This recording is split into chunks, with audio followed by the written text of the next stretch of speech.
मित्रांनो, तुम्ही बघत आहात निसर्गाचा अद्भुत चमत्कार. हे आहे ब्रह्मकमळ आणि हे फक्त रात्रीच उमलते आणि तेही केवळ काही तासाकरता. हे झाड मूळ कॅक्टस कुळातील असून त्याला रात्री उमलणारे कमळ असेही म्हटले जातं. काही लोक याला निशिगंध किंवा रातकुमुद या नावाने ओळखतात. हे फूल उमलताना त्याचा सुगंध संपूर्ण वातावरण भारावून टाकतो. याचा उमलण्याचा काळ हा अतिशय कमी असतो. रात्री साधारण 8 ते 10 वाजता हे फूल उमलतं आणि सकाळी सूर्योदय होण्यापूर्वी हे फूल कोमेजून जातं. याच्या पाकळ्या शुभ्र आणि नाजूक आणि सुगंधी असतात. असं मानलं जातं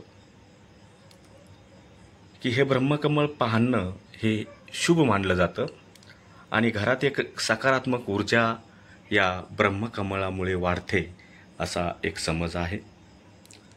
हे झाड कुंडीत सहज लावता येते. भरपूर ऊन आणि पाणी न साचणारी माती या झाडाला पोषक असते. झाडाच्या या पानापासून याची कलमे तयार करून नवीन रोपे तयार करून हे झाड आपल्याला वाढवता येते. योग्य ती काळजी घेतल्यास वर्षातून 2 ते 3 वेळा या फुलांचा सोहळा आपल्याला बघता येतो.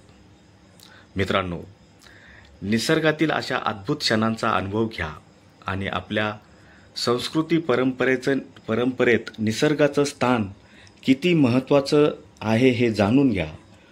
अशाच आणखी रोमांच माहितीसाठी आपल्या पर्यटन व संस्कृती चॅनेलला सबस्क्राईब करा आणि हा व्हिडिओ आपल्याला आवडला असेल तर आपल्या मित्रांना नक्की शेअर करा. धन्यवाद मित्रांनो.